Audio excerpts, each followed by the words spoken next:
Ok, vamos a ver un poco de temas generales, ¿no? La economía, bueno, la economía en general ha estado muy golpeada en nuestro país y la construcción más que golpeada a partir de, ya veníamos golpeados y ya la pandemia fue la gota que derramó el vaso, ¿no? Entonces, sí, los indicadores han estado súper negativos. Hay esperanzas en este año, aunque lo veo bien difícil, ¿no?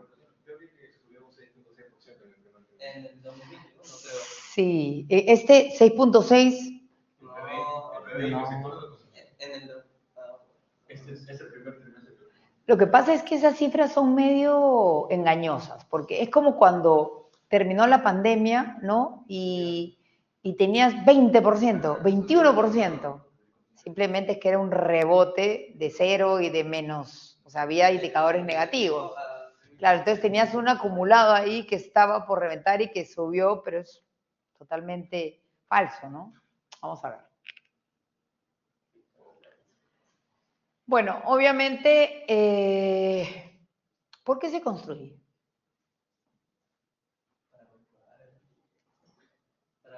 Para generar empleos. A ver. Para cubrir necesidades, para generar empleo. Patrick. Por una necesidad. Pero, Patrick, tienes que hablar. Todos tienen que hablar. Presencial y virtual.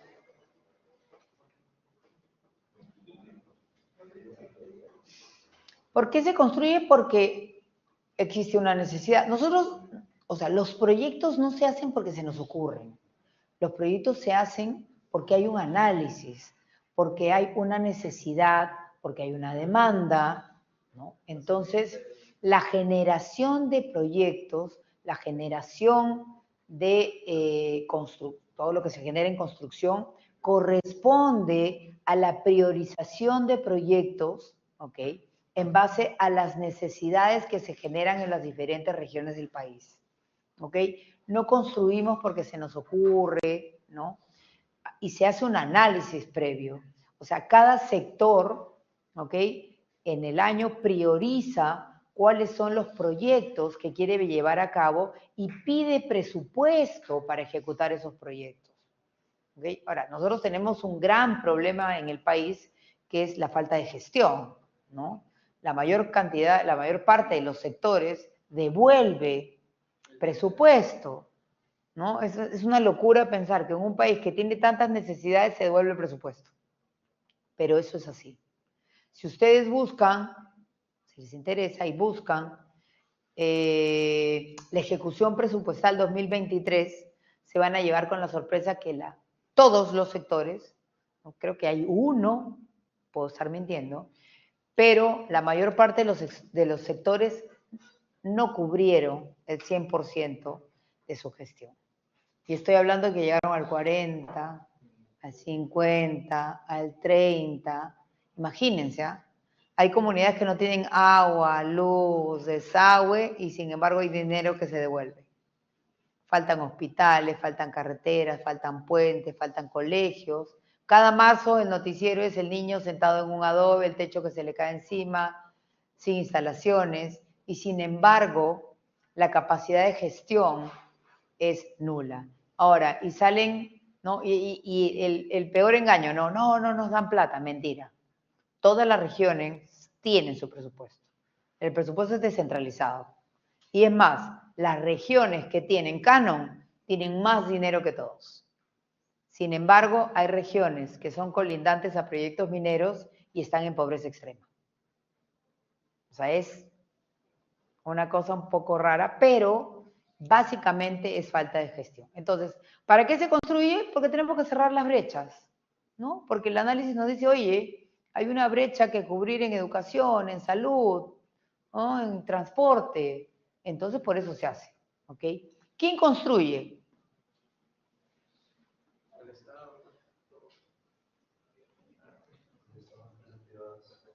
El Estado. El Estado es el mayor constructor, ¿no? Porque es el Estado el que se encarga de la infraestructura, ¿no?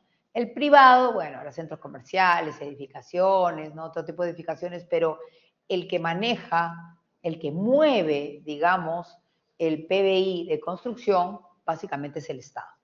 ¿Ok? ¿Cómo influye la construcción en el desarrollo del país? A ver.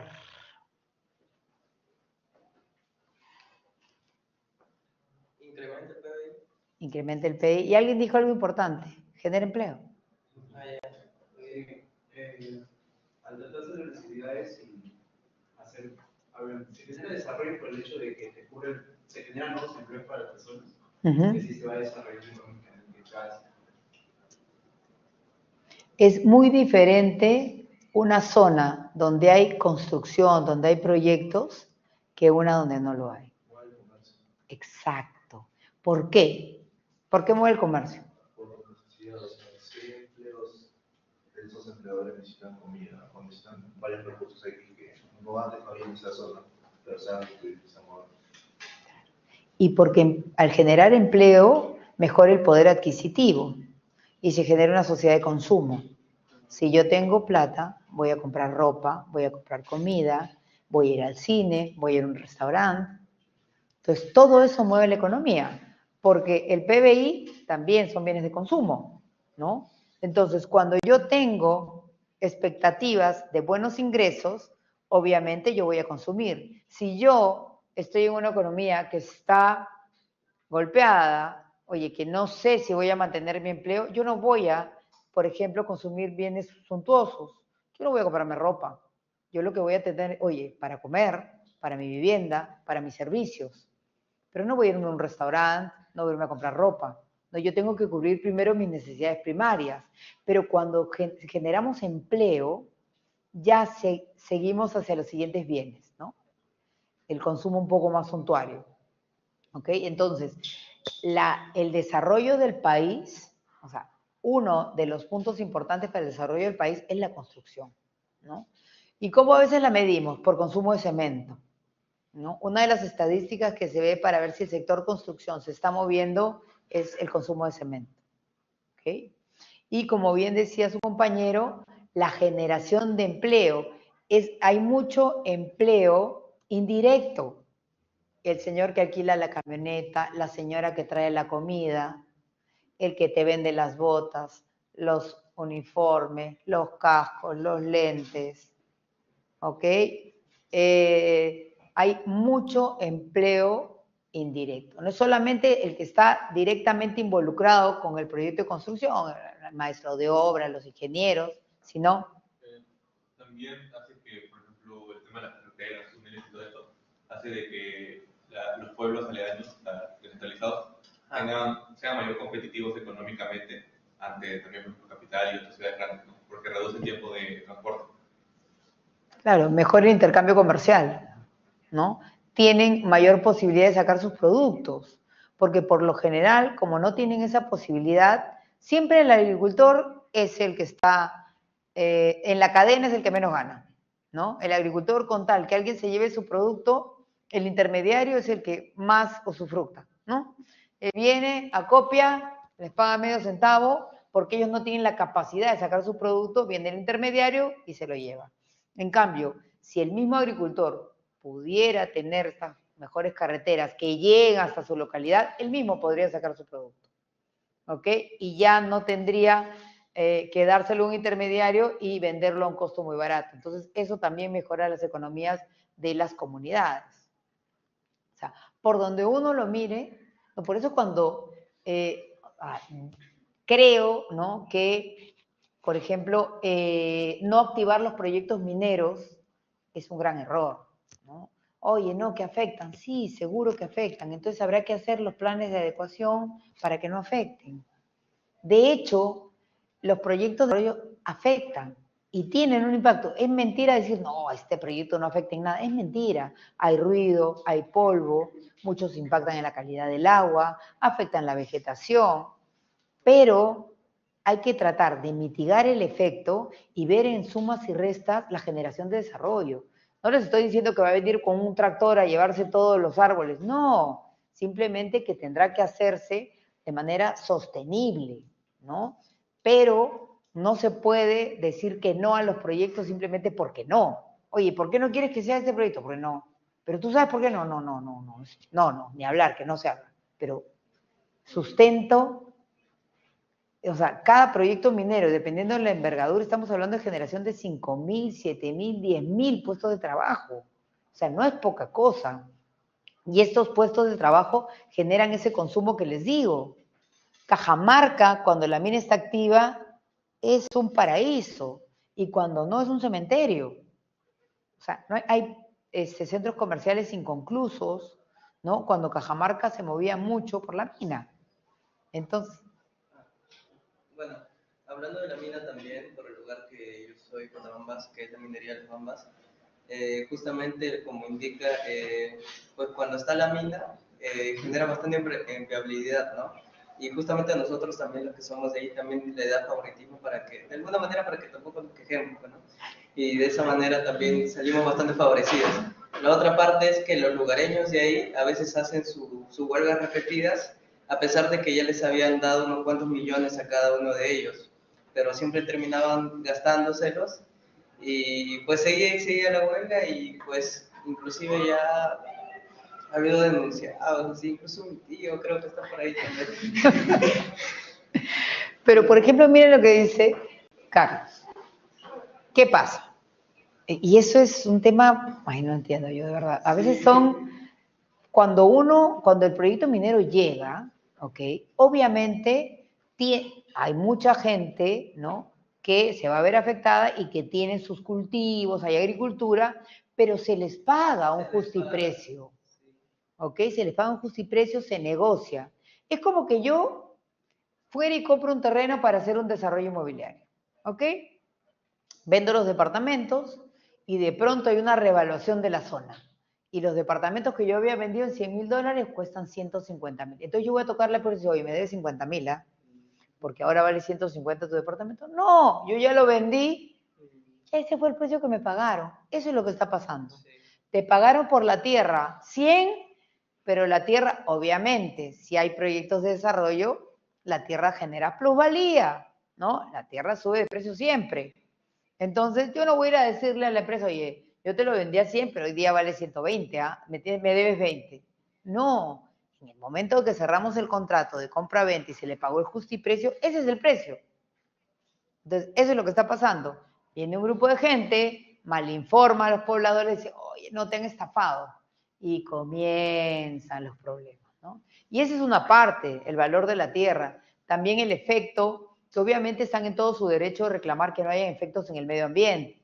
Pero eso es para un proceso de negociación, no para tomar ni quemar llantas y decir que no se haga. Porque ellos mismos se afectan, se quedan sin empleo. O sea, es bien, yo esa parte no la entiendo. O sea, no entiendo. O sea, ¿cómo puede ser tanto la manipulación de las personas que prefieren estar en la pobreza que se haga un proyecto?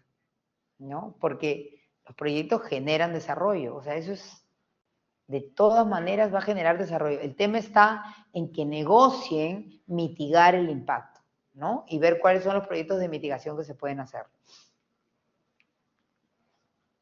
A ver, el Producto Bruto Interno es uno de los principales indicadores de medición de la economía y es básicamente, miren, ese total de los bienes y servicios de un país que se darán durante un periodo de tiempo determinado. Normalmente se mide anual, ¿no?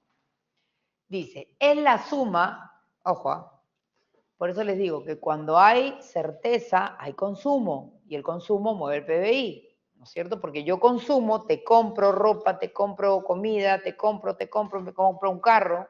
Ok, entonces es la suma del consumo de hogares e instituciones sin fines de lucro, la inversión de las empresas y familias, el gasto en consumo final del sector público, o sea, tenemos privado, ok, el gasto público y el valor de las exportaciones netas menos las importaciones. Porque lo que yo exporto es lo que vende el país. Por lo tanto, todo eso se suma, todos son ingresos. Pero lo que yo importo es lo que compro. Por lo tanto, cuando yo compro, los impuestos los pago para el otro país, ¿no es cierto? Entonces, por eso se resta.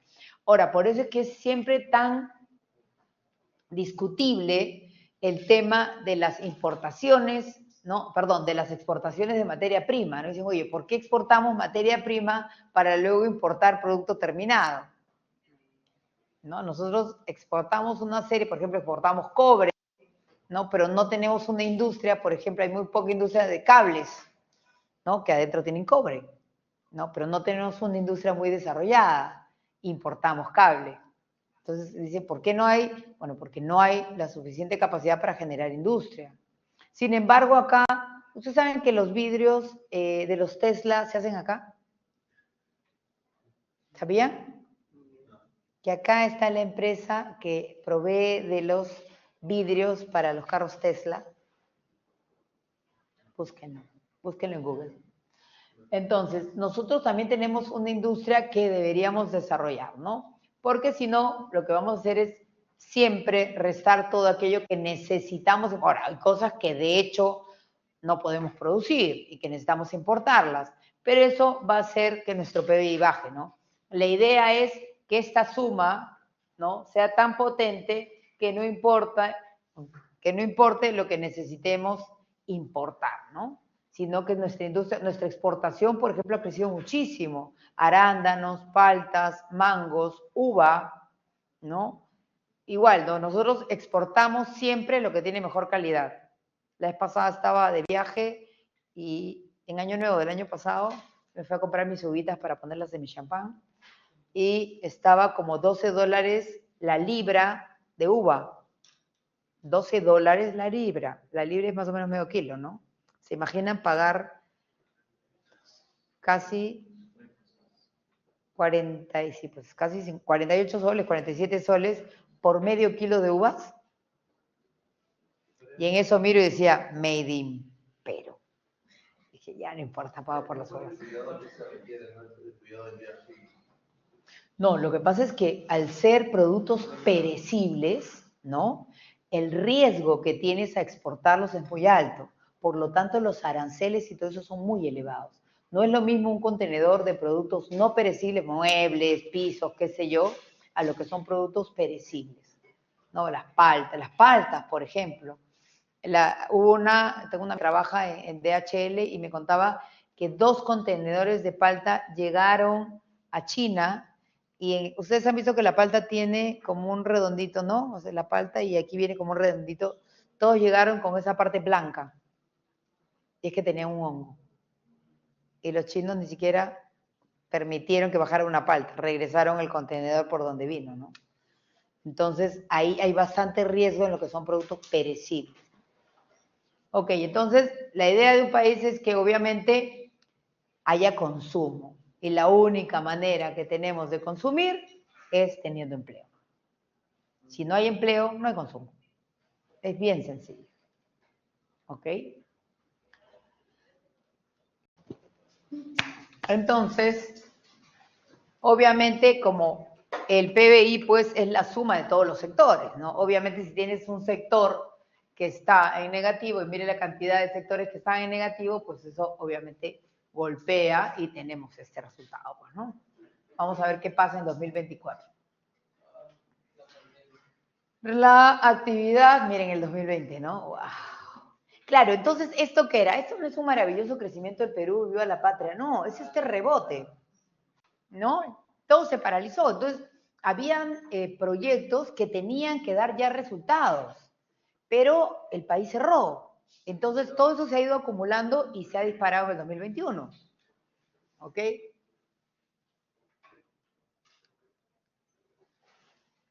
Aquí hay una, dice, ¿no? La actividad económica, miren, del 2023 retrocedió 0.6%, afectada por diferentes choques de oferta, algunos de los cuales tuvieron impactos de segunda vuelta sobre los ingresos y la confianza de los agentes económicos, nos bajaron la calificación también. ¿Ok? Entre ellos destacan las anomalías climáticas, fenómeno del Niño, sequías en el sur, gripe aviar, conflictos sociales, todas las figuritas del álbum. Esos factores incidieron en un débil crecimiento del consumo privado. Claro, si yo tengo todo este escenario, ¿voy a consumir? No, porque no tengo que ahorrar. El país, o sea, con todo lo de la gripe, luego ha venido el dengue, ¿no? O sea, ha pasado de todo. Entonces, a la gente realmente esa incertidumbre hace que cuide su economía. ¿no? No es que sea dispendioso, sino hay que cuidar para ver qué pasa. Hoy tenemos una incertidumbre política que no sabemos qué va a pasar. Si la presidenta se queda hasta el 2026, si tenemos elecciones cualquier día de estos, nadie sabe nada, ¿no? Hay 26 candidatos de derecha, no sé cuántos de izquierda, o sea, todo está tan polarizado, ¿no? Que ahorita si fueran unas elecciones creo que cada uno saca 2%, lo multiplicamos por 26 y luego le sumamos lo que pone la izquierda, o sea, hay una atomización política muy grande. Proyección analizada de inversiones. La proyección del 2024 es 1.928 millones, ¿ok? Vamos a ver qué pasa. Acá está el 2022, obviamente. Pero miren, 2022, que era un rebote, ¿no? Venía 2020, malazo, 2021 creciendo, 2022, y se supone que esta es la proyección anualizada de inversiones. Pero, ¿qué tiene que pasar para que haya inversión? Primero tiene que ser un lugar seguro donde las empresas puedan invertir. Correcto, tiene que haber estabilidad. O sea, si imagínense, o sea, muchas veces los contratos que existen de concesiones son contratos que seguramente en algún momento se habrán hecho, digamos, inclinando la balanza para el privado y no para el Estado, ¿no? Dios sabe qué habrá pasado. Pero lo cierto es que un contrato es un compromiso entre partes. Ahora vamos a ver el concepto de contrato. Entonces, entre periodo de gobierno y gobierno, ¿ok? No es que yo pueda estar revisando todos los contratos, no me dejará mentir. ¿Cómo es tu nombre, perdón? José Miguel.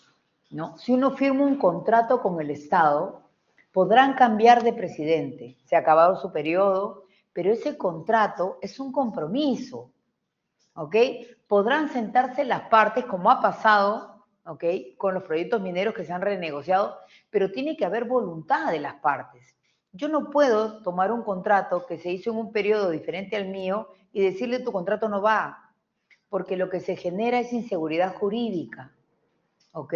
Y cuando hay inseguridad jurídica, lo que hay es poco apetito de inversión. Yo no voy a ir a invertir un país donde acabando un periodo de gobierno me van a volver a analizar el contrato, ¿ok? Lo que sí se puede es convocar a las partes, ¿ok? Para conversar sobre el contrato y ver cómo se puede renegociar, pero no lo puedes obligar. ¿Qué fue lo que pasó en la pandemia? El presidente dijo no paguen peajes gratis, ¿se acuerdan? ¿Y qué pasó? ¿Saben qué pasó? No, peajes gratis hubieron, pero eso no se puede hacer, hay un contrato de concesión. Entonces tenían que, y el peaje aumenta, no porque a alguien se le ocurre, porque en el contrato dice cada qué periodo de tiempo va a aumentar el peaje. Y eso está escrito, y es un compromiso contractual. Claro, le metieron rápidamente un amparo al Estado, un juicio, y la indemnización ha sido pues millonaria. Pero de todas maneras iban a ganar. O sea, no había forma de que perdieran. Porque ningún presidente puede decir que se deje de pagar un compromiso contractual. Eso no existe. ¿Y qué es lo que hace? Que se fueron, ¿cuántos se fueron? 25 mil millones de dólares se fueron del país. ¿Y qué eran esos 25 mil millones? Dinero que iba a ser invertido. Se fueron. A Dios sabe dónde. Todo el mundo se fue a sacar su cuenta a Miami. ¿No? Entonces, ese dinero que no se invierte, ¿cómo golpea al país? Fuerte, de hecho. Fuerte, dice. No, dinero que no se invierte está restándole al país generación de empleo. Y si no hay generación de empleo, no hay crecimiento. Y es un circuito malévolo, ¿no? Yo no invierto, no genero empleo, la gente aumenta la pobreza, yo no genero empleo, la gente se vuelve más pobre y se vuelve más pobre. Entonces, nosotros tenemos un país que tiene más del 70% de informalidad. Y la informalidad creció aún más con el COVID. Y respecto a los feriados, como últimamente creo que Ay, un montón de ciudades somos el país que tiene más feriados en Latinoamérica. No sé si en el mundo, pero sí en Latinoamérica. ¿Ah? No, pero ya le ganamos. ¿Todavía no? Bueno, leí que somos el país con más feriados en Latinoamérica. Ahora, yo creo que eso es ilógico. O sea, y justo escuché a un analista que le preguntaban, ¿no? Que hiciera un análisis de qué generaba el feriado, ¿no? Obviamente, si el feriado te genera un puente, ¿no? La gente va a hacer turismo. Pero señores, para que la gente haga turismo, ¿qué tiene que tener? Dinero. Si hoy hay un alto índice de desempleo, ¿con qué plata la gente se va a ir a hacer turismo? ¿Y qué turismo se va a generar si se hace un feriado que cae martes? O miércoles, martes ha sido este último, ¿no? Martes, de la FAP, ese es nuevo, ¿no? 6 de agosto. O sea, ¿con qué criterio? Somos un país que necesita trabajar. O sea, no es en el negocio que yo estoy, obviamente el vendedor ni se mueve de su sala el día feriado. Es el mejor día. O sea, pero él no se le ocurriría porque un vendedor comisiona. Entonces el vendedor, nunca en la vida hemos hablado del feriado. Él tiene su día libre y él mismo quiere trabajar feriado, porque es donde hay más flujo de gente, ¿no? Pero feriado, o sea, dejas de abrir instituciones públicas y ese día se lo van a cobrar. Ah, no, este ya es feriado de calendario, el nuevo día es calendario, o sea, ni siquiera hay que devolverlo, porque hay feriados que son feriados solo del Estado, sector público, y si quieres como privado, te sumas al feriado, pero te tienen que devolver las horas, cosa que nunca pasa. Pero yo creo que en un país como el nuestro, pues es totalmente ilógico y descabellado generar feriados, ¿no? O sea, que generen un puente es mucho más lógico, ¿no? De manera en que el día que caiga el feriado calendario, tú puedas de repente, oye, cae, no sé, pues, lunes, entonces haces un puente para que la gente pueda disfrutar el lunes, qué sé yo, no, martes cae un puente, ¿no? Pero crear feriados en un país como el nuestro es una locura. Y el análisis de este señor fue totalmente negativo hacia los feriados, ¿no? Que no tenían sentido generar más feriados en nuestro calendario. Estamos bollantes y nos generan ay, Dios. Producción del PBI para el 2024, ya veremos qué pasa. Dice, según debería crecer luego de contraerse en el 2023, según el último reporte del Banco Mundial, la economía peruana se recuperaría este año y crecería 2.5, luego de una contracción de 0.4 en el 2023. 2023 fue un pésimo año. La estimación de crecimiento para este año se debe a mayor producción de cobre. El cobre ha subido de precio. Ahora, miren, el cobre el año pasado y el anterior pasado estaba en precios inigualables. Y nosotros con nuestros proyectos mineros parados. ¿Tiene sentido? Hace 2 años, 3 años, no me acuerdo, pero con este gobierno que va cambiando, me comentaba un amigo que es, bueno, vicepresidente de una minera muy grande. Me dice, me he sentado en una mesa de trabajo y el trabajo anterior del ministro de Energía y Minas era chofer. El ministro no tenía idea, un poquito tarde, ¿no? No tenía ni idea, o sea, se sentó, escuchó, no se pudo solucionar nada, era sobre una paralización, porque él no tenía nada que decir, porque no sabía nada. Entonces, si nosotros somos un país minero, ¿ok?, y los metales suben de precio, lo primero que tenemos que tratar es de solucionar los conflictos por los cuales están paralizados los proyectos mineros.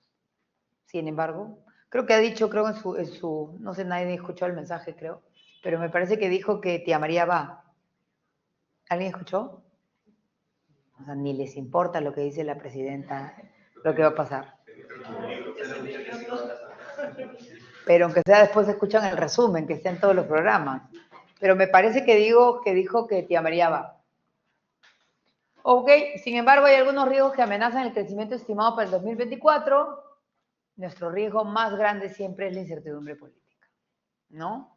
No estamos como Venezuela, pero tenemos una gran incertidumbre que sigue afectando la confianza. Como les digo, si no hay confianza, si no hay seguridad jurídica, si no hay contratos que se respeten, que sean sólidos, obviamente no hay confianza empresarial y del consumidor, lo que impacta a los proyectos de inversión, lo que dice el Banco Mundial. ¿No? O sea, si nosotros no tenemos una economía sólida, no hay consumo y no. Por lo tanto, o sea, si no hay inversión, no hay empleo y no hay consumo. O sea, es un círculo nefasto, pero es así. Entonces, lo que nosotros siempre tenemos que tratar es que se hagan proyectos de inversión. Entonces, si tenemos un gobierno, imagínense cuánta gente invierte en Venezuela. No crean, hay gente muy rica en Venezuela. Miren, con todo y las elecciones, lo que han dicho, que han sido amañadas, qué sé yo, así todo él ha sacado 3 millones. ¿Quiénes son esos 3 millones que han votado por él? Porque ha sacado 3. O sea, él dice que ha sacado 9, pero él ha sacado 3, que es lo que dicen las actas. Y el otro señor ha sacado 9. Pero hay 3 millones que han votado por él. O sea, hay gente que está comiendo de la basura, sin embargo hay 3 millones que creen que él es un buen presidente y que debe seguir. Como para pensar, ¿no? ¿Quién ha votado? ¿Qué pasó? Ahora, para nosotros, no sé, la verdad, ¿quién puede? No sé, es tan raro nuestro país. ¿Qué? ¿Sagasti? Está muy viejito. No, ¿quién? Mira, me muero de meterme en política. No, terminas preso. Hagas o no hagas algo malo, terminas preso. No. Y en este país, el que se mete en política dice, uy, seguro le está yendo mal. No, sí, mira, quiere ser congresista, uy, debe estar aguja. No, la política es muy complicada. ¿Ah? Pero Acuña no está aguja, tiene plata para regalarnos a todos. Su fortuna es más de 1.000 millones. Y me puedo quedar corta de la fortuna de Acuña. Creo que lo hace por poder, ¿no? Es por poder más que por dinero. Que es algo que es muy, muy complicado de manejar, ¿no? La soberbia y el poder. Ok. Bueno, ha habido una tasa de crecimiento durante el primer trimestre de 1.4, ya ha mejorado, dice, hacia el tercer trimestre. Bueno, este resultado se explica principalmente por la recuperación progresiva de la demanda interna, ¿ok? Asociada a mayores inversiones mineras, de infraestructura, resiliencia del consumo de hogares, como dijeron ya, ni modo, tengo que consumir. Ya ve después qué pasa, ¿no? Ser resiliente. Y ha habido un niño moderado también, porque cada que nos afectan los eventos climáticos, también es que sufrimos, ¿no? Y la economía también cae, ¿ok? Destaca el mayor crecimiento de minería, 8.8, construcción 5.1 y comercio 2.4. Bueno, crecer 1.4 versus haber decrecido, yo creo que ya es algo positivo. Desempeño, bueno, del modelo económico. Ahora, el modelo económico, aquí hay algo medio en discusión, ¿no? ¿Cuál es nuestro modelo económico? Elegimos un gobierno de izquierda, ¿no? En teoría, sí, un gobierno de izquierda. Pero no sabemos, yo la verdad que no entiendo qué gobierno tenemos. Creo que no es un gobierno, no sé si se hacen algo, no sé, de verdad todos los días me hago esa pregunta. Pero lo que nosotros tenemos que, mira, otra razón es la corrupción que nos cuesta 15% del presupuesto público. Solo en el 2019 la corrupción ascendió a 23.000 millones de soles en corrupción. O sea, eso es todo lo que se perdió en el 2019. Y aquí venimos, lo que les decía hace un rato.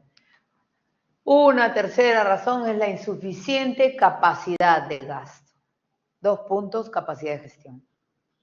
O sea, no pueden consumir su presupuesto porque no tienen el personal idóneo que pueda gestionar ese presupuesto, que pueda viabilizar los proyectos de inversión.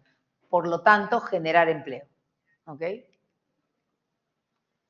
A ver, ¿cuál es la diferencia entre el sector público y el sector privado? ¿Qué quiere el sector privado? Desarrollo, rentabilidad. ¿Qué quiere no? ¿O qué debería querer el sector público?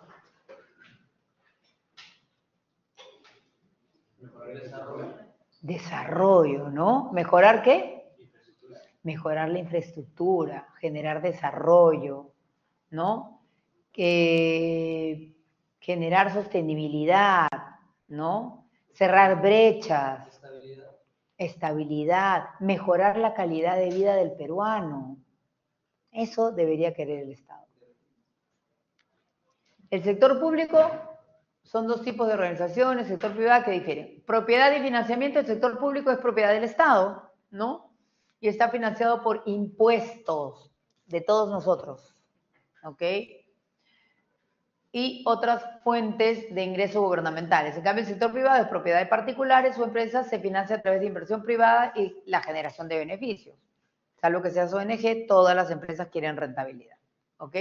Objetivo, miren, el objetivo del sector público es proveer servicios, satisfacer necesidades sociales, garantizar el bienestar de la población. El sector privado, ¿qué quiere? Generar beneficios y aumentar el valor para sus empresas, para sus accionistas. O sea, es distinto. ¿Qué es lo que quiere uno versus qué quiere el otro? Pero ambos generan empleo, ambos generan bienestar de todas maneras. Regulación. El sector público está sujeto a regulaciones gubernamentales y a leyes específicas que rigen su funcionamiento. El sector privado también está sujeto a regulaciones y leyes, pero en menor medida. Ahora, el sector público y lo que es obra pública, como les decía hace un rato, vamos a ver la ley de contrataciones del Estado y su reglamento, y ahí está todo clarito y estipulado.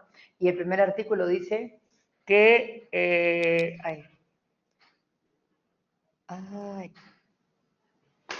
Fue que dice el primer artículo. Pero es un primer artículo que no tiene nada que ver con lo que pasa en el Estado. Será medido que los objetivos, algo así, de la gestión pública será medido por resultados. ¿Usted cree que alguien lo mide por resultados? Si lo midieran por resultados, no tendríamos el Estado que tenemos. Y no estoy hablando del gobierno de ahorita, estoy hablando del Estado en general. El Estado, no el gobierno de fulano, mengano, perencejo, no. La normativa, por lo general, no se cumple, ¿ok? Remuneración. En el sector público la remuneración suele estar regulada, ¿no? Obviamente hay bandas, y está sujeta a una escala salarial, mientras que el sector privado la remuneración puede ser más variable y está sujeta a negociación entre las partes y las condiciones de mercado, ¿no? Uno va y postula a un empleo privado y obviamente te ofrecen, dependiendo a la magnitud de la empresa, a tus conocimientos, ¿no? Sin embargo, el Estado tiene bandas que están preestablecidas, ¿no? Lo que gana un gerente público, un jefe, o sea, un coordinador, un operario, todo está ya establecido por bandas salariales. No hay negociación ahí, no hay negociación. Competencia. El sector privado está sujeto a competencia de mercado y el sector público no tiene competidores, ¿no? ¿Cuál es el competidor del sector público? Ese es el problema. Por eso es que no deben haber empresas públicas. ¿Ustedes creen que deben haber empresas públicas? ¿A quién? A ver, ¿quién dice que sí? Ya dije que no yo, ahora todos van a decir que no, pero no. ¿Quién dice que sí? Que deben haber empresas públicas. Es que esa es la razón por la que no pueden haber, porque no compiten con nadie. Y porque cuando uno hace empresa, está en riesgo tu capital. Cuando son empresas públicas, ¿de quién es el riesgo? ¿Y de quién es la plata? ¿Del gerente? ¿De quien maneja la empresa? Es un gran ejemplo de que no debe haber empresas públicas. Porque ahorita mi cuñado está ingeniero mecánico en la empresa de tecnología. Dice que había un paro masivo acá, que toda la gente de Lima previamente ha dicho que si no vas a Perú, a todo lo que está en tiempo como el cáncer, falta renuncia. ¿Pero por qué? Porque ¿Qué ha pasado? Ya, pero aparte de los grandes problemas que tiene, ¿qué ha pasado con Petroperú? A ver, ¿quién me cuenta qué ha pasado con Petroperú? ¿Por qué ahora está peor que nunca? ¿Qué pasó? El brillante ministro que hubo, ¿qué hizo? Desde la próxima clase cada uno me va a traer una noticia del sector. No es broma. Voy a 10 alumnos, voy a escoger y voy a decir, ya, ok, tu noticia. O sea, todos tienen que tener una noticia y yo les voy a pedir a 10. ¿Qué pasó? ¿Alguien escuchado de la refinería de Talara? Que la vendieron. Ojalá lo hubieran vendido. Ha habido una inversión elefantiásica en la refinería que nunca se va a recuperar. Con la producción que tenemos no se va a pagar ni 1000 años lo que han invertido. Entonces es una empresa que está a pérdida. Por más que despidan hasta el guachimán de la esquina, no hay forma de que recuperen. Por supuesto, no hay la producción. O sea, no sé, creo que sí fue viceministro, no sé qué, no me acuerdo ni de qué gobierno, pero ¿qué habrá pasado, no? ¿Cuántos bolsillos se habrán llenado? ¿Qué falta de criterio para hacer la ampliación de la refinería cuando la refinería no produce, ¿ok?, para esa capacidad instalada? Lean. Y ahora, o sea, esa empresa no sirve para nada. ¿Quién la va a comprar? Porque cuando dicen, no, pero no sé qué gobierno vendió todas las empresas del Estado, todas estaban quebradas. Y debieron privatizar el agua. Privatizaron la luz. O sea, las empresas eléctricas son privadas. Entonces, la brecha de electricidad que está quedando es 2 puntos y pico. O sea, nada. Porque, ¿qué es lo que quiere una empresa? Rentabilidad, ¿no es cierto? Y una empresa eléctrica, ¿qué tiene que hacer para generar rentabilidad? Correcto. ¿Y qué tengo que hacer para que la gente consuma electricidad? Hacer mis tendidos, ¿no? Entonces yo les pongo el servicio y cobro la factura. Pero es lo lógico. ¿Qué pasa con Sedapal? Sedapal está atrasado, creo que está como el año 2006 en hacer los tendidos. O sea, todo está colmatado. La Petar Norte tiene un arbitraje de su expediente técnico. O sea, ni siquiera de obra, arbitraje de expediente técnico. ¿Por qué? Porque otra vez, como es una empresa pública, el dinero es de todos nosotros, a nadie le cuesta de su bolsillo, entonces el manejo es terrible, falta de gestión. Porque ellos lo que tienen que hacer es poner las redes para cobrar el servicio. Entonces no es posible que un país como el nuestro, el que tiene menos, paga más por el agua que el que tiene más. Porque como no hay redes, dejan el agua por cilindradas y se paga por cilindradas. Entonces, el agua más cara es el agua de la gente que tiene menos recursos, porque no hay redes. Entonces, es impresionante, pero ese es el problema de la empresa pública, que como no compite con nadie, ¿hay otra empresa que dé agua? No. ¿Hay otra empresa que produzca petróleo? No. Entonces, por eso no compiten con nadie. Ese es el problema. Transparencia y responsabilidad del sector público está sujeto a un mayor nivel de transparencia. Da risa, pueden reírse todos. Y rendición de cuentas en su gestión y uso de recursos. Obviamente, hay una rendición de cuentas, hay una normativa, y por eso es que después de tanto escándalo, hoy tenemos empleados públicos que son honestos y que les da miedo firmar. ¿No? Hay, por ejemplo, el Fondo de Mi Vivienda, después de todo el descalabro que fue con el tema de, ¿no se acuerdan de Marca Group? ¿Escucharon? Una empresa que tenía, bueno, una serie de temas de corrupción. Hoy todos los funcionarios del Fondo de Mi Vivienda que son honestos les da miedo. Entonces tienes un fondo parado. ¿Por qué? Por temas de transparencia y responsabilidad. El proceso de contratación en el sector público suele ser más riguroso y transparente. Se rige por leyes, esto es la verdad, se rige por leyes, regulaciones específicas. El sector privado obviamente es una contratación en base a conocimiento, ¿no?, a expertise, a preparación. En el sector público yo contrato literalmente a quien me parece, ¿ok? Evalúa experiencia, evalúa habilidades y lo contrata, ¿no? Ahora, cuando son puestos demasiada responsabilidad, se puede contratar un headhunter, ¿no? Que es una empresa que es especialista en, ¿cómo dicen, no? Headhunter, cazadores de cabezas, especialista en, digamos que reclutar personal, ¿no? Pero eso ya cuando se hace de un nivel hacia arriba, ¿no? Bueno, protección legal, los contratos, miren, ¿ah? Los contratos están sujetos a la ley de contrataciones del Estado y su reglamento, ya se los había dicho. El sector privado, obviamente, están sujetos a condiciones bajo lo que es el Código Civil, porque obviamente no es que porque yo hago un contrato privado no voy a poner un respaldo jurídico, ¿no? Para eso sirve el Código Civil. Y vamos a ver algunas partes del Código Civil y la Constitución Política del Perú, ¿ok? Bueno, esas son las principales diferencias, ¿no? Que tenemos. Para mí, la diferencia más grande y más clara es que en el sector privado nosotros competimos. Yo hago un proyecto, vendo vivienda, trato de dar la mejor calidad de la vivienda, el mejor precio, porque yo sé que hay otras empresas que hacen lo mismo que yo. En el sector público, el Estado, realmente las empresas públicas, teníamos empresas teníamos aerolínea, que era Aeroperú, más conocida como Aeropeor, pero era Aeroperú. Teníamos Luz del Sur, Luz del Norte y todas las luces. Teníamos, bueno, tenemos Petroperú, tenemos Edapal, ¿qué otras empresas? Han habido más empresas públicas, hoy no me acuerdo. Ferrocarriles, hemos tenido, ya no existen. O sea, hay una serie, la mayor parte de empresas públicas, como les digo, se vendieron quebradas. La empresa de luz que se vendió era una empresa que no tenía rentabilidad, pero obviamente la han repotenciado porque una empresa privada sabe cómo obtener rentabilidad, ¿no es cierto? Pero bueno, ¿qué es la Contraloría General de la República?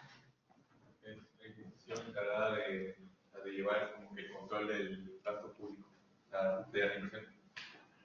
¿El control del gasto público? No. O sea, sería como que la transparencia del dinero que se está invirtiendo. Por Ok. ejemplo, una obra pública que esté invirtiendo, no sé, presupuestado 230 millones, y al final, bueno, por adicional me hubiera pensado en tal cosa, y suba a, ¿cómo le he dicho? No me acuerdo.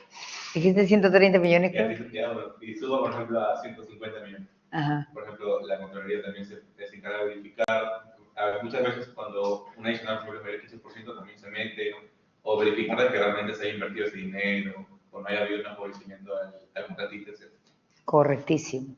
Y lo que dices es bien cierto. Si tú generas adicionales que van a pasar el 15%, tiene que ir a Contraloría. Sí, 15% por encima. Si no, si tienes, es menor al 15%, va a ser aprobado por el pliego, ¿no? Al sector, a la persona encargada del sector, ¿ok? ¿Por qué? Porque si hay una adicional, recuerden que los proyectos tienen un presupuesto, los proyectos del Estado, cada sector pide su presupuesto en base a proyectos que van a ejecutar, más el gasto corriente, sueldos, todo eso, más proyectos, ¿no es cierto? Entonces, cada proyecto tiene su monto de inversión.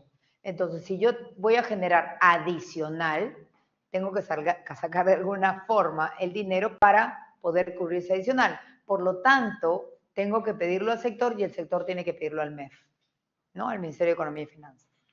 Pero si sobrepaso del 15%, ya eso va de frente a Contraloría, ¿no? Ahora, el problema de la Contraloría es que la Contraloría debe ser un ente supervisor, ¿no? Pero por lo general la Contraloría se activa cuando ya hay denuncias. Sí, y no porque no quiera, sino porque no tiene esa capacidad de gestión, ¿no? No tiene el presupuesto para tener, pero imagínense, pues, ¿cuánto tendría que tener un ejército, ¿no? Para poder supervisar que se esté utilizando los fondos públicos de manera correcta, ¿no? Pero, por lo general, eso no pasa. Si ustedes ven el histórico de la Contraloría, la activación de esta supervisión ha sido cuando hay una denuncia, ¿no? Entonces, eso no debería pasar. Mire la cantidad de obras paralizadas que hay. Esa es fuente de la Contraloría, ¿no? 1.746 obras paralizadas. Creo que el campeón es Cusco, ¿no? Con 297 obras. Sí, Cusco. Puno.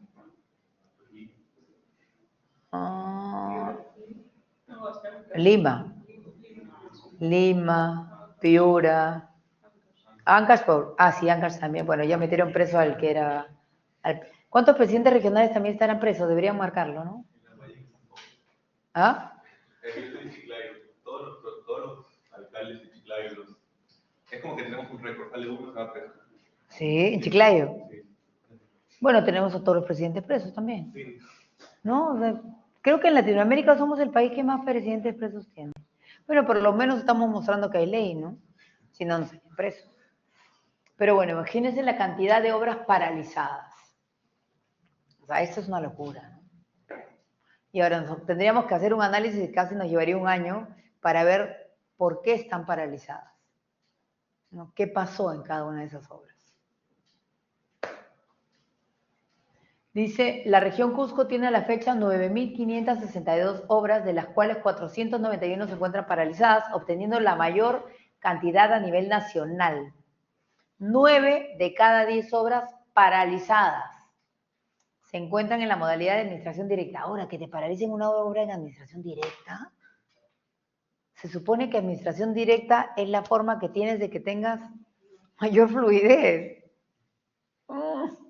Se tiene un monto de inversión de 1.839.375.000 por concepto de obras paralizadas. 30.4% del total de obras paralizadas pertenecen al sector transportes y comunicaciones. Bueno, es lógico, porque el sector que maneja el mayor porcentaje del presupuesto público es transportes. ¿Ok?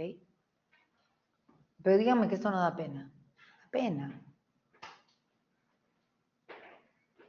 A ver, 10 razones por las que puede estar paralizada una obra pública. Muchas veces en la administración directa ya se tiene como que tiene que hacer un proyecto, ¿no? Sí, porque lo ejecuta es el mismo la entidad, ¿no? Muchas veces, por ejemplo, lo que puede pasar es de que se tenga un presupuesto proyectado y lo que pasa mucho en el sector de transporte y comunicaciones es de que son obras lineales, donde normalmente se apoya unitario porque se tiene poca certeza de lo que hay bajo el suelo. Entonces, esto puede generar muchas veces más metrados adicionales, e incluso por los derrumbes y todo genera paralizaciones, y eso genera obviamente un incremento del presupuesto que tiene planteado. Y si la misma entidad tiene muchos proyectos a la vez, pues muchas veces pasa que se le acaba el dinero que ellos tienen para poder ejecutar todo. Eso genera que pues, se paralicen los proyectos en sí. Correcto. Falta de presupuesto. ¿Qué más? De personas locales. ¿Qué? Personas locales entre las zonas. Ya, conflictos sociales. Ok. Brigitte. Habilitación del terreno total. Bueno, en este caso, en donde estoy, está pasando ese problema, porque un área del terreno que se puede trabajar es parte, supuestamente, es de una señora, ¿no? Entonces está teniendo problema con ello. Ya, porque, claro, los proyectos pasan por propiedad privada. La propiedad de la señora ha abarcado más allá de lo que debería ser, pero los documentos no están claros en la municipalidad, entonces por eso están teniendo problemas. Ok. Sí, eso ocurre mucho en el interior del país, ¿no? Problemas por tierras, ¿no? No están inscritas, no hay bases gráficas. Entonces, a veces uno hace el diseño de la carretera y está pasando por propiedad privada. La gente puede tener posesión, pero no tiene propiedad, que no es lo mismo, ¿saben? No. Yo puedo ser posesionario, pero si no tengo la documentación, no soy propietario. ¿Ok? En nuestro país, que es una cosa extrañísima, la posesión te da derechos, ¿no? Yo me acuerdo que alguna vez me invadieron un terreno y sí, y era rarísimo porque yo decía, oye, pero ¿cómo no lo puedo sacar si es mi terreno, está inscrito en registros públicos? Y se metieron unos señores y lo invadieron. Entonces, la ley te dice que si hoy creo que ha aumentado el tiempo, pero en ese momento era, si tú no lo sacas en 24 horas, tienes que sacarlo con un juicio de desalojo. Y miren, propiedad, registros públicos, todo. Lo sacamos. Y mi abogado me dijo, si lo sacamos, te van a denunciar. Y si no lo sacamos, no vas a poder hacer el proyecto porque van a estar ahí y te vas a... En un juicio les alojo largo, que hoy ya se ha cambiado la ley. Dije, bueno, si me van a denunciar mientras hago mi proyecto, que me denuncien, porque es mi terreno. Entonces lo sacamos. Y obviamente nos metieron una denuncia penal. Imagínense, siendo los propietarios. Porque la ley que tenemos le da derecho al posesionario también. O sea, te pueden invadir y los tienes que sacar con juicio. Siendo tú que tienes los papeles, la propiedad y todo. O sea, y eso es nuestra norma, ¿no? Más rara, pero bueno. A ver, falta de recursos financieros y liquidez, incumplimientos de contrato, discrepancias, controversias y arbitraje. Dice, son la tercera razón más, digamos, más importante de paralizaciones. Conflictos sociales, como bien dijeron, eventos climáticos, eso también ha pasado mucho, ¿no? Todos los eventos climáticos que no han sido predecibles, ¿no? Han causado paralizaciones, deficiencias en el expediente técnico. Yo esto lo pondré arriba, porque hay muy mala calidad de expedientes técnicos, ¿no? El Estado tiene una política, o sea, es bien raro, ¿no? Hablábamos hace un rato de 23.000 millones de corrupción, sin embargo, buscan el expediente técnico más barato. O sea, un expediente técnico que no cueste 10.000 soles, sino que cueste 8.000. Y 23.000 millones se pierden en corrupción. Entonces, ahí hay un error, porque mientras más calidad tiene un expediente técnico, es mucho más sencillo que se pueda ejecutar ese proyecto y que se pueda terminar.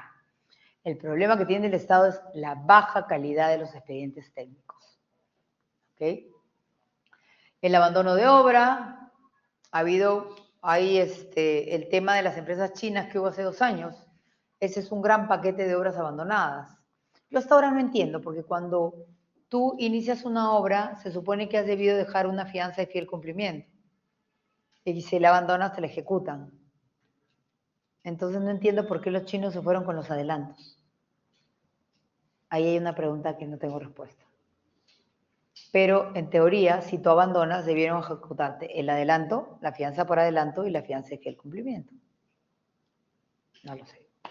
Abandono de obra, falta de permisos, licencias, la falta de disponibilidad del terreno, que es un poco lo que decía Brigitte, ¿no? Si yo voy siguiendo el trazado de una carretera y me encuentro con una propiedad privada, ¿ok? Y posiblemente esa señora tiene posesión, no tiene propiedad, no puede sustentar que a ella le tienen que pagar, obviamente, ¿cómo sigo? No sé si conocen Caraballo, la avenida San Juan. Ustedes vienen por la avenida San Juan, que es del óvalo, ¿cómo se llama? El óvalo de Puente Piedra. Uno viene ahí, por la Panamericana Norte, entra a la avenida San Juan. La avenida San Juan se hizo el proyecto de la ampliación, que es chistosísimo, porque uno viene con 4 hermosos carriles y después entonces sí. ¿Por qué? Porque no pudieron. Estas personas están sobre el área de ampliación de la vía, sin embargo no han podido sacarlos. Y están sobre el área de ampliación. Entonces, ¿qué hace? Una restricción, un poco más, y luego otra vez se vuelve así. Entonces hay como esta islita de personas que están ahí, que son posesionarios y que no los han podido sacar. ¿Ok? Bueno, interferencias, falta de disponibilidad de terreno, que es una gran razón por la que no se terminan también o están paralizadas. Otras razones como las causas no imprevistas, transferencia de gestión. ¿Qué es transferencia de gestión? ¿Cambio de gobierno? Correcto. Un cambio de gobierno, hasta un cambio de gerente, un cambio de viceministro, un cambio de ministro. ¿Ok? Otra vez todo vuelve a foja cero. Por eso es que, o sea, nosotros estamos tan atrasados, ¿por qué? Porque nosotros no tenemos carrera pública. En otros países existe la carrera pública. ¿Qué significa eso? Que, por ejemplo, ustedes salen de la universidad, postulan una plaza en el Estado, ¿ok? pero postulan por concurso y es tu plaza en el Estado. Y en esa plaza tú vas a ir creciendo, ¿no? Mientras más vas avanzando académicamente, en experiencia, vas creciendo. Empieza, no sé, de analista junior, de repente te vuelves senior, jefatura, gerencia, ¿ok? ¿Y qué pasa? Esa plaza que te pertenece, porque tú la has ganado con tu esfuerzo, no te la han regalado, ¿ok? Es tuya. Entonces tú dices, oye, ¿sabes qué? Voy a irme a trabajar a la empresa privada o voy a ayudar a un gobierno regional, ¿no? Tu plaza es del Ministerio de Transportes, pero vas a trabajar. Entonces, esa plaza te la guardan y tú puedes volver porque tú la ganaste. Entonces, trabajas en otra empresa y puedes, pues, normalmente el sector público, y puedes regresar a tu plaza, salvo que digas, bueno, ya, voy a dejar esa plaza y queda libre para que la vuelvan a concursar. Pero hay una carrera pública. Nuestro estado, ¿ok? Hay algunos que son, digamos, en planilla, que están en planilla en el estado, y otros, ¿ok? Que son personal de confianza. Entonces, el problema es que el personal de confianza se integra con el cambio de gestión. Entonces, hay un proceso de aprendizaje, obviamente si quieren aprender, y ese proceso de aprendizaje hace que se detengan las cosas. Entonces llega un nuevo ministro, cambia a todos los viceministros, el viceministro cambia a todos los directores. Entonces están en un continuo aprendizaje y por eso es que no se avanza. ¿Ok? Y solamente los cargos de dirección hacia abajo son aquellos que están en planilla. Entonces hay esta transferencia de gestión hace también que se paralicen, que no se terminen los proyectos, ¿no? Eso pasa muchísimo en el Estado. ¿Hasta aquí alguna pregunta? Tengo que hacer tareas académicas todas las clases porque largo 3 horas, ¿no? Ok. ¿Qué es un contrato de obra? Y con esto termino.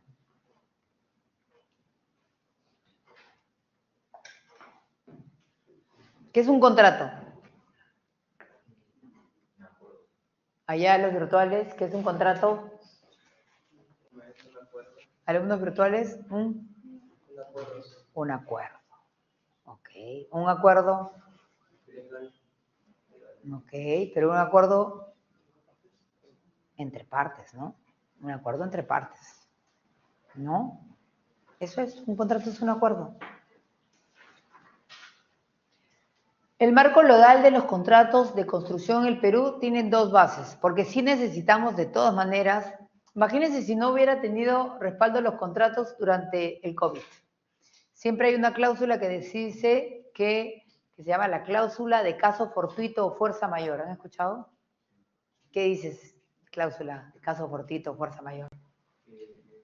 Si mal no recuerdo, dice que la contraparte y el cliente se hace cargo de si es que hay adicionales o derechos de personalidad.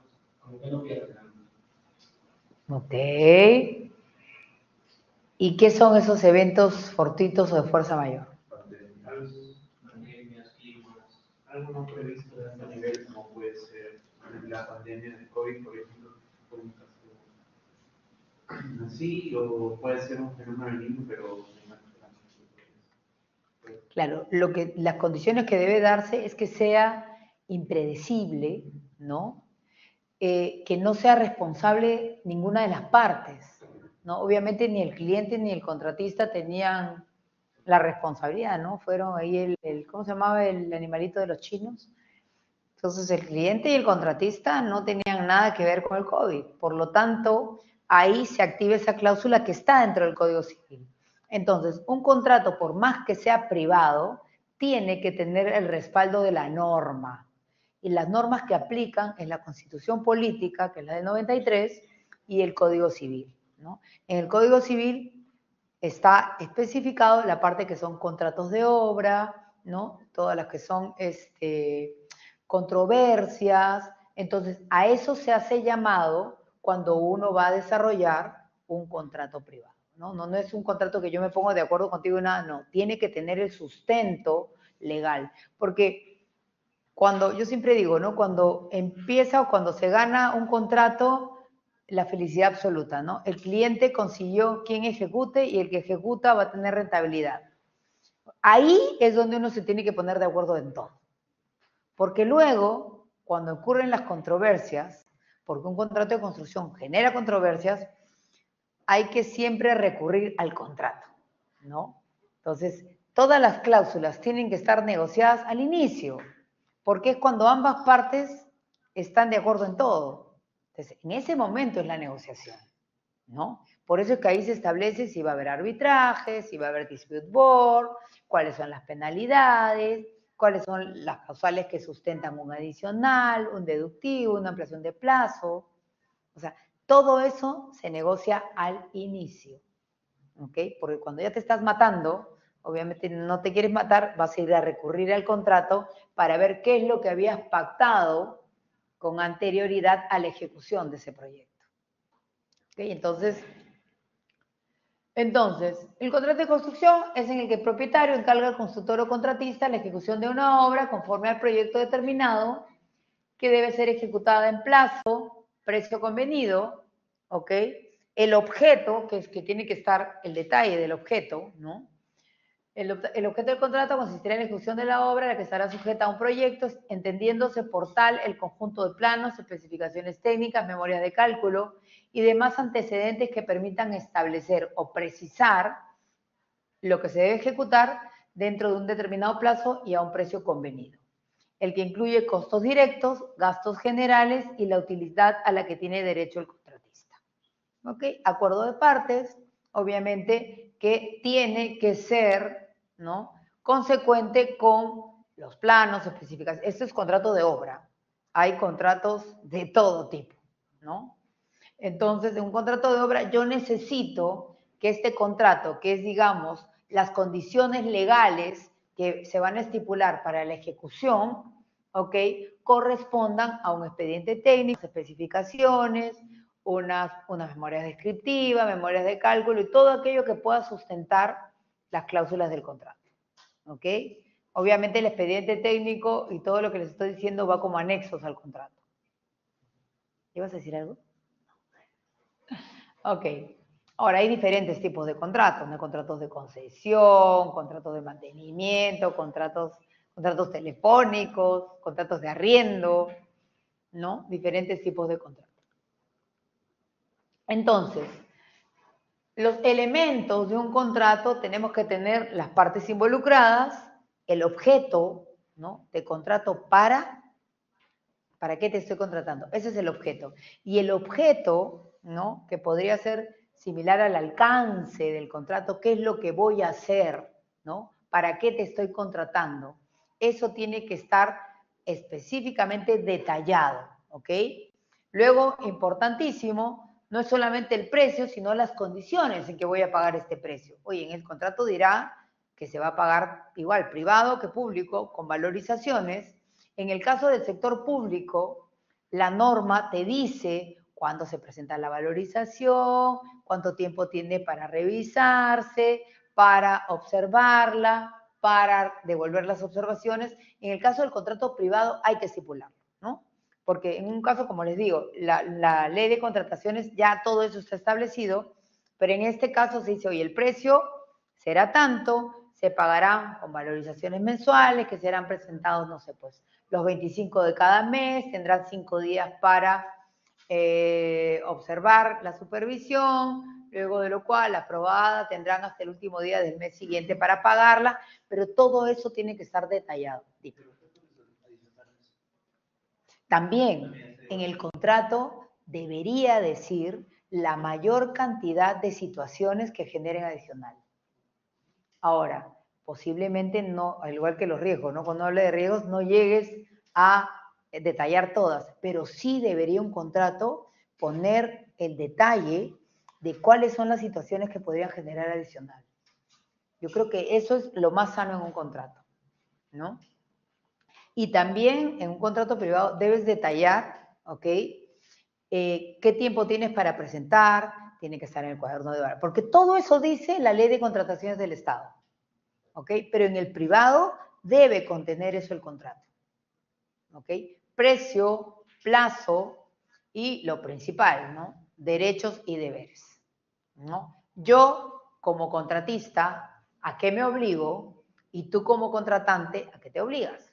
¿No? Oye, tú como contratante me tienes que entregar el terreno, me tienes que entregar todo el expediente técnico, me tienes que pagar las valorizaciones puntuales, ¿no? Clarito, te tiene que poner las penalidades. Oye, si yo incumplo, ¿cuál es mi penalidad? Si tú incumples en pagarme a tiempo la valorización, ¿cuál es tu penalidad? O sea, 3 valorizaciones que no me pagues, todo eso tiene que estar. Oye, no me pagas 3 valorizaciones, entonces yo puedo resolver el contrato. Obviamente nadie resuelve, porque los primeros meses son más bien que has gastado más de lo que has recibido.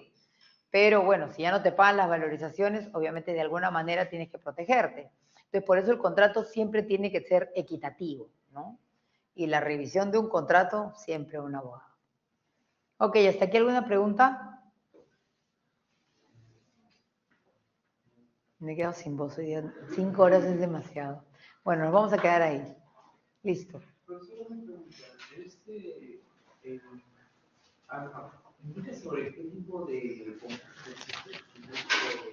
porque según tengo entendido, los concursos que tú haces podría depender del monto que tú uses. Sí, Dependiendo del monto, puede ser licitación pública, concurso público, administración directa, depende del monto. Cada año salen los montos dependiendo de las UIT, del valor de la UIT. O sea, este año hay un cuadro que lo voy a mostrar. Es un cuadro donde te dice, dependiendo, hasta 30 y también echa la ley, echa la trampa, hasta 36.000 soles me parece que es administración directa. ¿Ok? ¿Lo entregas? ¿No? Entonces, ¿qué hacían? Un contrato de 100.000 lo dividían en 3 contratos de 35.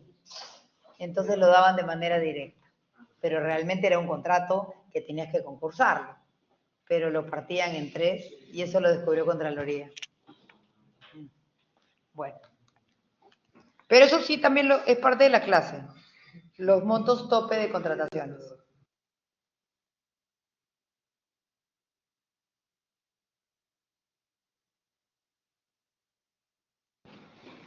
Buenas noches con todos. ¿Están ahí? Nos vemos en la próxima clase.